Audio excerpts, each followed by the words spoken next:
coming into the season. It's been really fun to watch him get going at that end of the floor. Walk down to 5 for McCarron.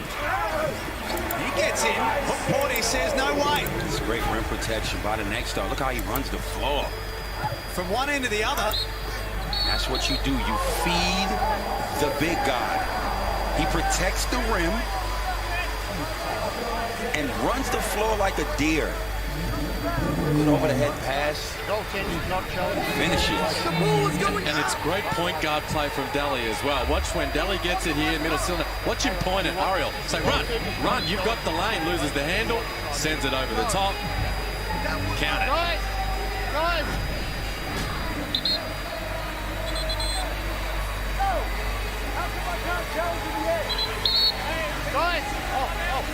Yeah, but the ball was going up. CJ Britt not too happy. I think that everyone thought that we had a coach's challenge coming here. What? The cheerleaders certainly thought so. They were on there. Off you go. If this was a finals, how would you get this overturned? Because that was... No, you can't tell. It wasn't the foul. It's the tell that it wasn't... It was on the way up. It's not a button. You can't challenge the goaltending call. You can challenge the foul. You can't challenge the goaltending. That's a pretty clear explanation. You're right, 100%. All the time. In my opinion, I see the ball on the way down.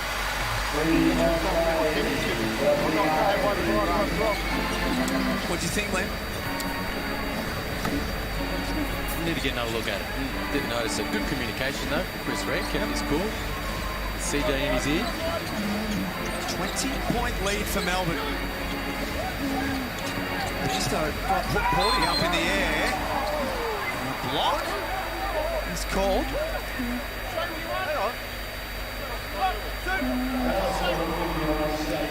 Take another look at that one as well. But a couple of calls here or there aside, this has been a pretty impressive quarter and a bit.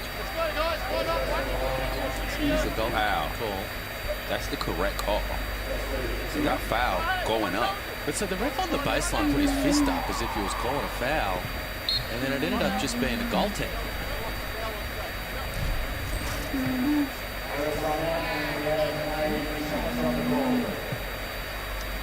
I think Dean Vickerman might be challenging this call, which was a block on Shea Illy. So coach's challenge. If you're new to the Hungry Jacks NBL, each coach has one of these per game.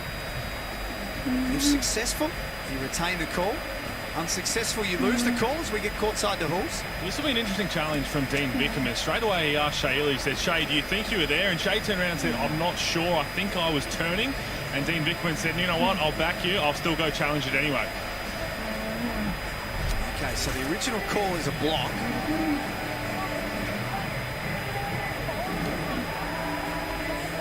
So this is a situation where the no charge area would come into play because it's an airborne play, I think, as the contact's made Mesto to Illy. But he's out of that space. Shea Illy. It's just about whether he was feet set, stationary, not moving when he took the contact.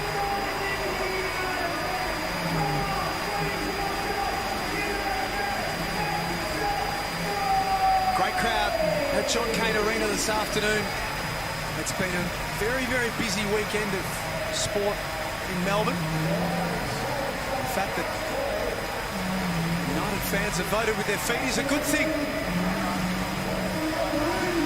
Coach's challenge is successful. The call is overturned. The call is changed to an offensive foul on white 41. We have Melbourne from the end line.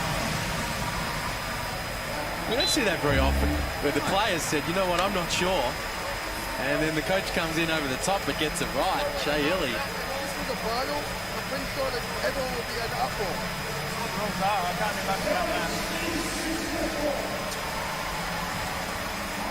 Normally it's the players, Liam, that are... Yeah. Well, if you're Tajima McCall, anyway, he wants everything challenged. They always think they've got to the spot. Hey, time out. Well, no, how do you challenge? Like, you can't overturn it. We have the ball. That's a situation that can be changed. The call is an offensive foul. That's one that can be changed from a blocking foul to an offensive foul. It's an offensive foul on Bairstow, therefore it's Melbourne ball.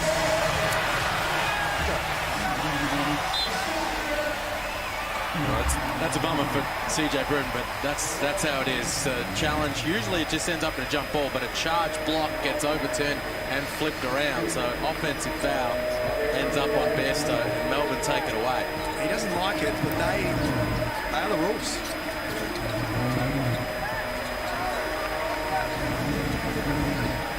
Zilly gives Melbourne another chance. Newley has been superb all afternoon, not that time. Look at Melbourne, get after that ball, bodies flying everywhere. So Mitch McCarron and Dusty Hannahs end up in the front row.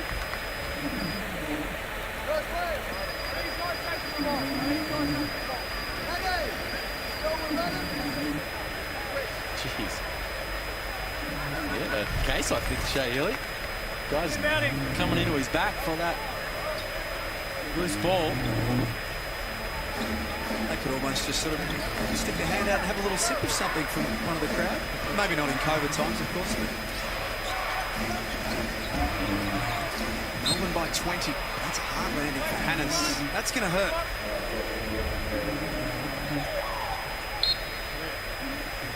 Probably got the set now, Scott. He looks a little sore too.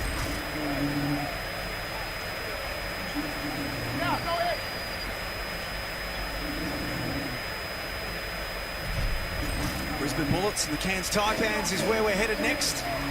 As soon as we finish up here.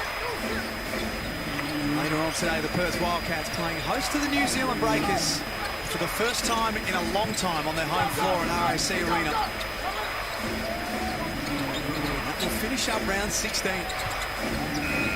Karen against the clock.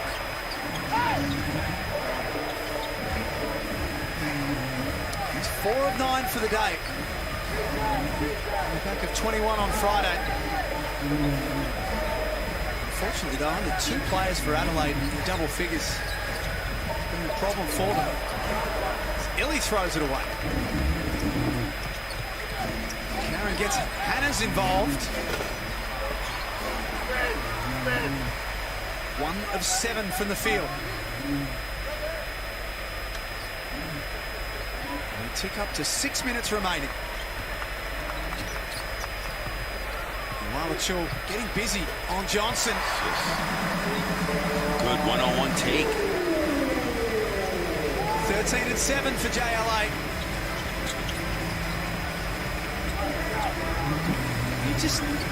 He cruises around, doesn't he?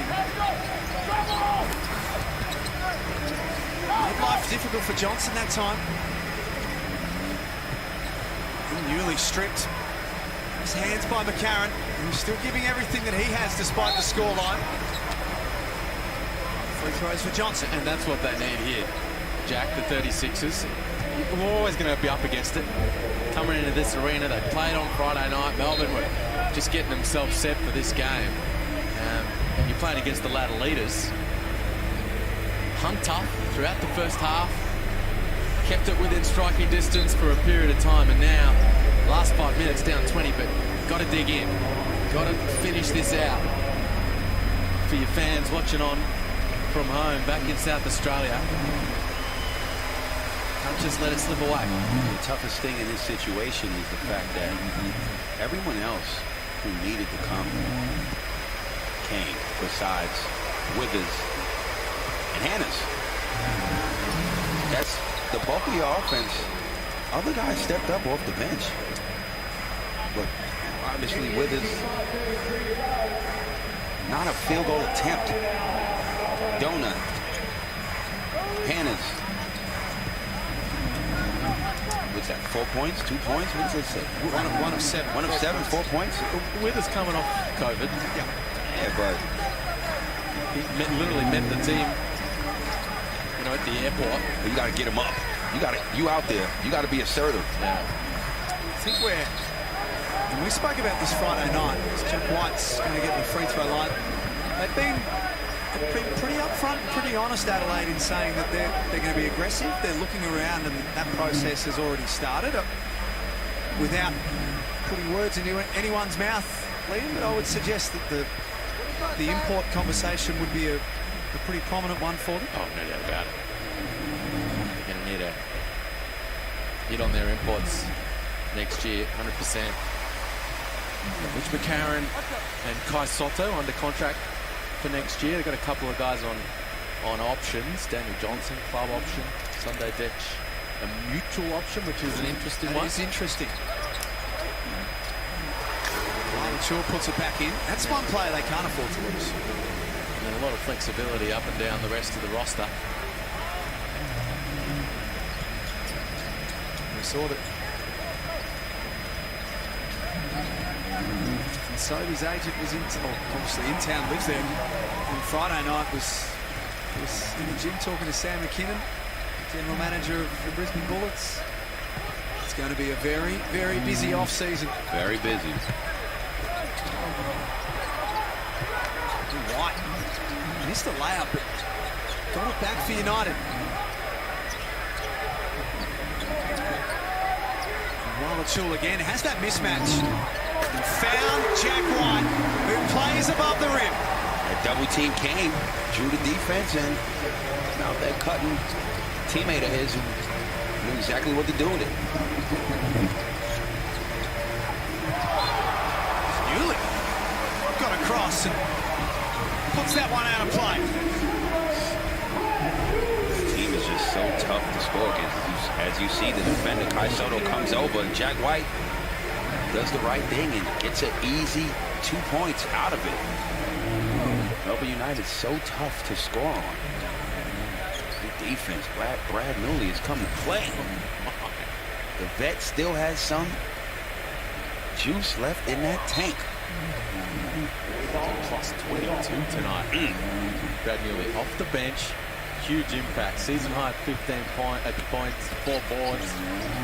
And that block shot. Sotto. This is the bunny.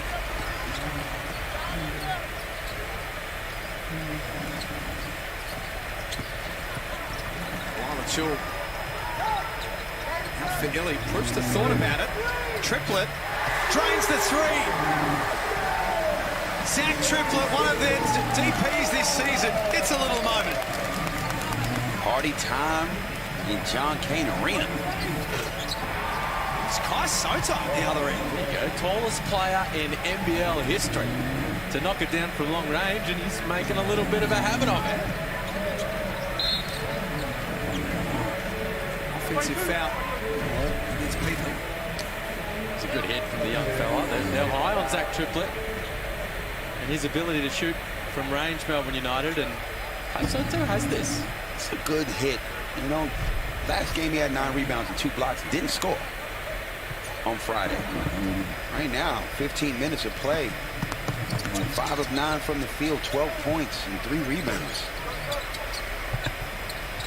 How important, let's finish from Johnson, how important will that jumper be for Kai Sotto, for his future aspirations? Liam's obviously a next start at the moment, but if he wants to...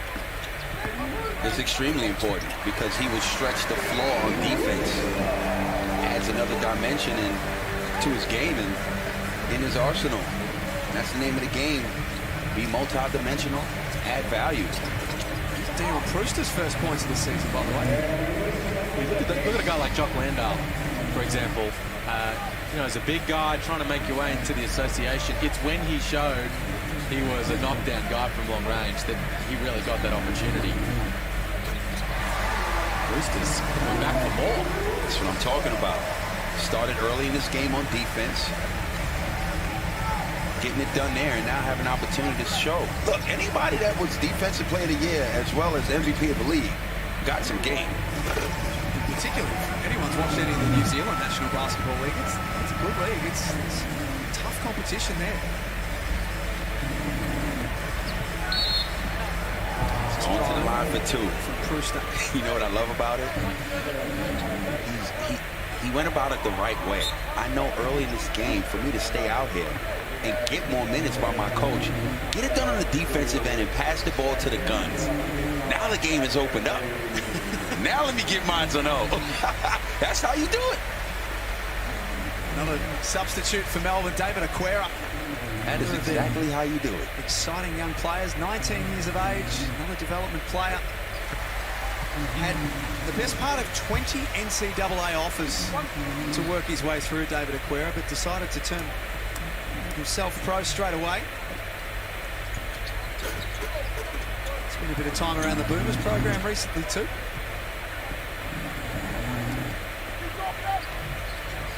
94-69. Total dominance in the second half by the ladder-leading Melbourne United. For the 36ers, unfortunately for them, the record on the road is going to get worse. It'll be 1-8 after today. Triplet, shooting with confidence. I love that. Let him fly, young fella. What an appropriate last name if he's going to shoot it like that. True. Born to be a three-point shooter with a surname like Triplet. Oh, Sotto lost it. How did Why he get not? young fella? Not that time. They're going to get another chance, Melbourne.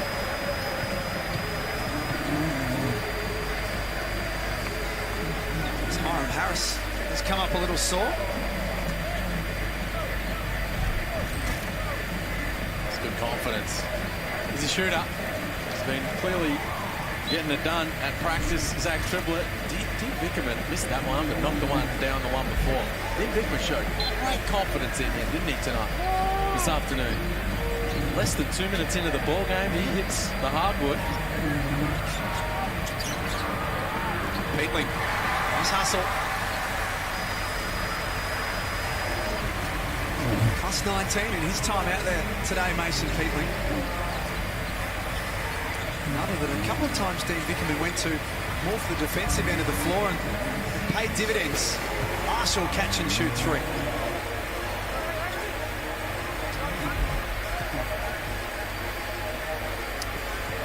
So Melbourne have got an extremely challenging period of games coming up. Aquera misses there. Next Sunday, home versus Illawarra. The following week, home versus Illawarra, Monday night at Perth. And then in round 19, another throwdown against the Southeast Melbourne Phoenix. Up against teams. That is the hardest run home. Yeah. You know what? That's great They can handle it. preparation for the finals. They can handle it.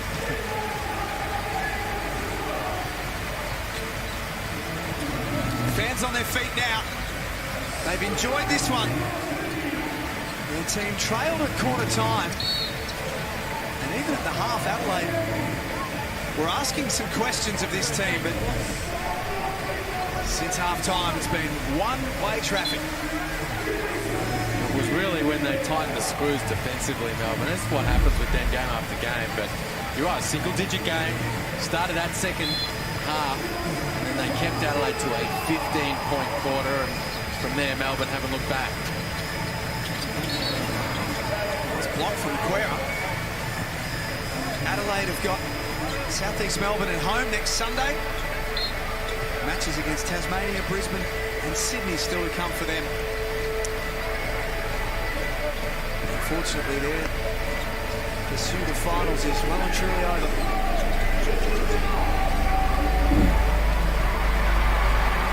Porty stole it away. And the flush.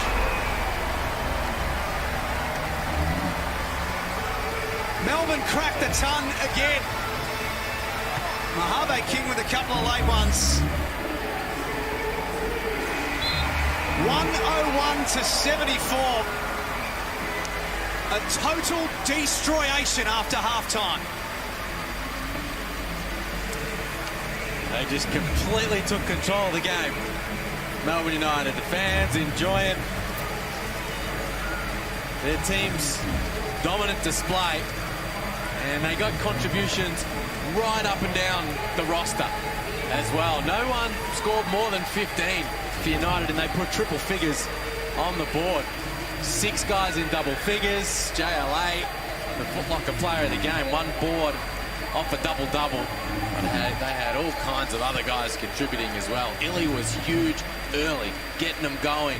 He finished in double digits. Brad Newley had a season high, 15 points. Jack White, 12 points. And even guys like Dion Proust are coming off the bench, 8 points and 6 boards, having a contribution. And Ariel Hook-Porty puts the cherry on the top.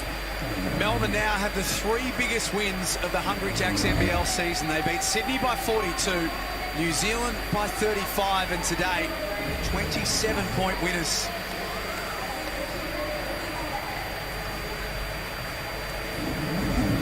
They were thrown some curveballs today. An early ankle injury for Matthew Dellavedova. Chris Golding with some hamstring tightness. Caleb Agata not playing due to COVID protocols, and Dave Barlow suiting up but not playing with a foot injury.